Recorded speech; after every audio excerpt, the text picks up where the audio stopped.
जो शराबबंदी है, इसके अलावे आप देखिए कि मैंने आज हमने किसी अखबार में देखा कि एक विद्यार्थी लड़का लड़की दोनों किसी होटल के कमरा में पकड़ाए, शराब पी रहे थे।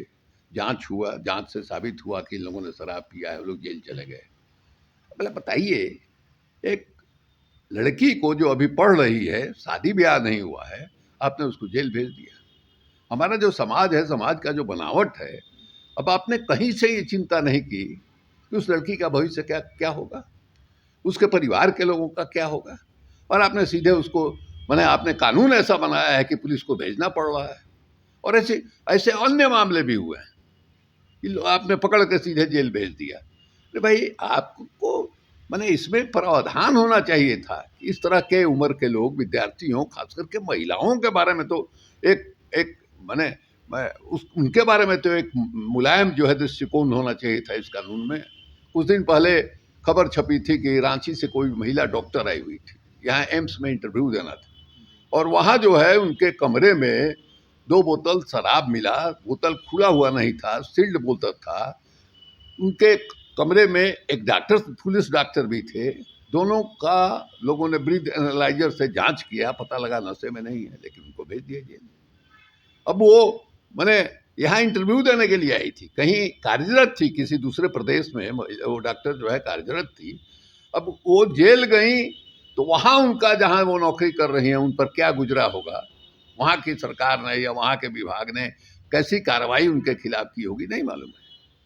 तो इस तरह से जो कार्रवाई हो रही है, उसके अलावे आप देखिए, मैंने जो लोग जेल में बंद हैं उसमें 90% गरीब लोग हैं, दलित समाज के लोग हैं, पिछड़े समाज के लोग हैं, गरीब लोग हैं।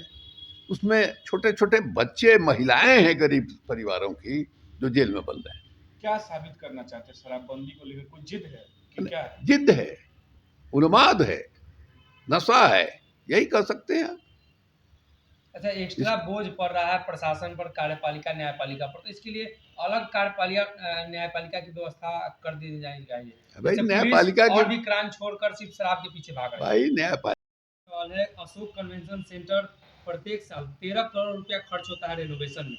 बिहार जैसे गरीब राज्य में 13 करोड़ रुपया हर साल खर्च होता है, वो भी झारखंड की कंपनी को दिया गया है उसका टेंडर।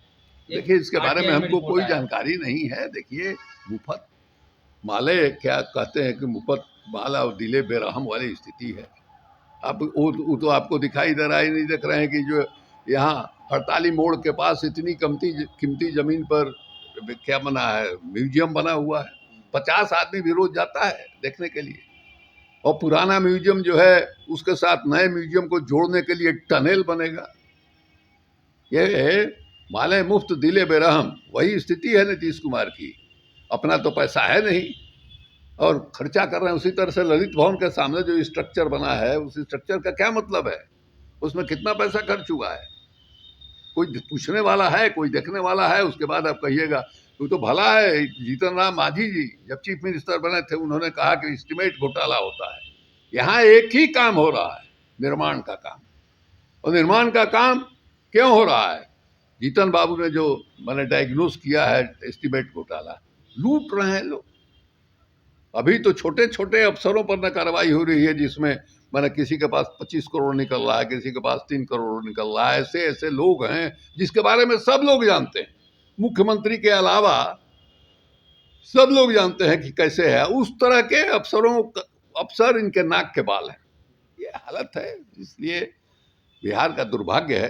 चलिए, से मैंने यही इसी से अब शराब का के बारे में जो अभियान में वो बोल रहे हैं। अब देखिएगा, बिहार में अलग अलग जातियों का संगठन है, या देश में अलग अलग जातियों का संगठन है। कुछ दिन पहले तक जो जातियों के संगठन की बैठक होती थी, उसमें जो प्रस्ताव पास होते थे, यही प्रस्ताव पास होते थे जो मैंने नीतीश कुमार कह रहे हैं। तिलक दहेज नहीं देना चाहिए, शराब नहीं पीना चाहिए, पढ़ाई लिखाई पर ध्यान देना चाहिए। जातीय संगठनों का यही जो है फैसला होता था। तो आप जो है शराब के खिलाफ अभियान चला रहे हैं, उसके लिए जन जागृति कर रहे हैं, उसमें समाज को इन्वॉल्व कीजिए। अलग अलग जो सामाजिक संगठन हैं, एनजीओ के लोग हैं, जातीय संगठन हैं, उन सबको जो है मैंने आप उनको सक्रिय कीजिए, उनको कहिए कि हाँ साहब इस मामले में अभियान चलाएं, आप उनको मदद की ज़रूरत है, आप मदद कर दीजिए। लेकिन जिस तरह से कानून आपने बनाया है, उस कानून से बहुत ही उसका बुरा प्रभाव पड़ रहा है। मैंने आंख मूंद करके जिस ढंग से चलाया जा रहा है, तो हम नहीं जानते हैं नीतीश कुमार का जो स्वभाव है उसमें चीफ जस्टिस ऑफ इंडिया के कहने का कोई प्रभाव पड़ेगा कि नहीं पड़ेगा, इसके बारे में हम नहीं कर सकते हैं। एक और बात हम कहना चाहेंगे, देखिए नीतीश जी कहलवाते हैं अपने मीटिंग में बैठ करके कि ये पीए मटेरियल है। एक समय था उन्होंने देश के बारे में बहुत चिंता की थी कि देश में जिस ढंग की एक कट्टरवादी धारा चल रही है उससे देश को नुकसान होगा। यह भी याद है कि एक समय नरेंद्र मोदी को के साथ वो बगल में दिखाई नहीं देना चाहते थे। उन्होंने ये कहा था कि जिस आदमी का नाम लेने से करोड़ों अल्पसंख्यकों के मन में भय व्याप्त हो जाता है, उसके साथ हम दिखाई देंगे। और आज क्या हालत हो गई है, फिर वहीं गए, ये कहने के बावजूद कि हम मिट्टी में मिल जाएंगे, वहाँ नहीं जाएंगे, वहाँ गए हुए हैं। और अभी हरिद्वार में जो संत सभा हुआ, रायपुर में जो कुछ हुआ, जिस ढंग से मैंने एक वातावरण ऐसा क्रिएट किया जा रहा है जिससे लगता है कि गृह युद्ध की स्थिति पैदा होगी, देश में विभाजन की स्थिति पैदा हुई। और कल जो है देखिए कि राजनाथ सिंह जी मंत्री हैं, डिफेंस मिनिस्टर हैं, उनका बयान छपा है कि हो सकता है कि हमारा चीन के साथ जो है युद्ध हो जाए। तो देश के भीतर ऐसी स्थिति है, इस तरह का भयानक विभाजन है कि गृह युद्ध की आशंका लोग व्यक्त कर रहे हैं, और वहाँ मैंने आप जो है पीए मटेरियल होकर के चुपचाप बैठे हुए हैं। हमको तो लगता है कि शायद एक टैक्टिस है नीतीश कुमार की कि हम शराब हल्ला किए हुए हैं, उसमें लगे हुए हैं कि लोग ये नहीं सवाल पूछे कि देश के अंदर इस तरह की जो धारा बह रही है उस पर आप क्यों मौन है। उसका वो एक चालाकी के, चतुराई के तरह उधर से पीठ मोड़े हुए हैं और प्रतिक्रिया दी है। और उनका कहना है कि शराबबंदी को सही रूप से बिहार में एग्जीक्यूट नहीं किया जा रहा है।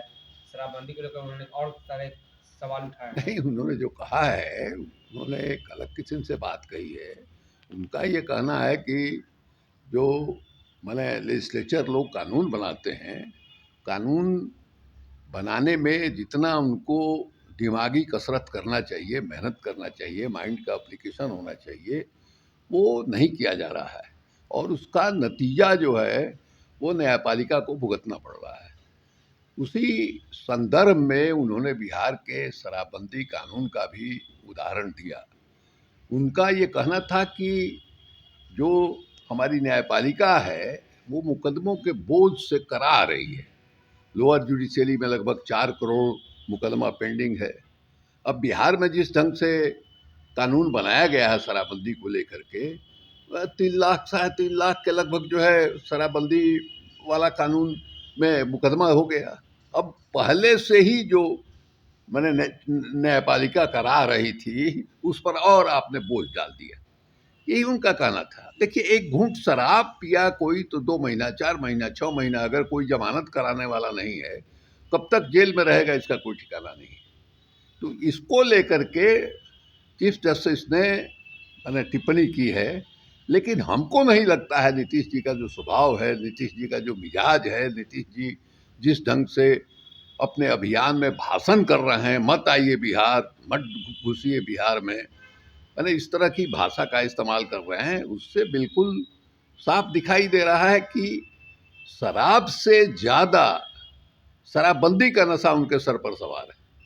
और हमको लगता है कि शराब का नशा तो कुछ घंटे में उतर जाता है, नीतीश जी पर शराबबंदी का जो नशा सवार है वो नशा मैंने जल्दी उतरने वाला नहीं दिखाई देता है। बिहार का मैंने जो गवर्नेंस है, शासन है, वो प्रभावित हो रहा है। बिहार जैसे गरीब राज्य पर नीतीश जी का जो दौरा हो रहा है उसमें जो खर्च हो रहा है, आप देखिए, एक से एक भीड़ जुटाने के लिए जीविका दीदियाँ आ रही हैं तो उनको बस से ले आया जा रहा है, भोजन कराया जा रहा है, पानी का इंतजाम किया जा रहा है, घर भेजा जा रहा है, तंबू, सामियाना, इन सब चीज़ का खर्च देखिए। उसके अलावा पूरा प्रशासन बिहार का नीतीश जी जहाँ जहाँ जा रहे हैं वहाँ वहाँ जा रहा है, समीक्षा बैठक हो रही है। अब इसमें लोगों का आने जाने का टीए बीए आप जोड़ करके देखिए तो कितना महंगा पड़ रहा है इनका ये जो शराबबंदी है। इसके अलावा आप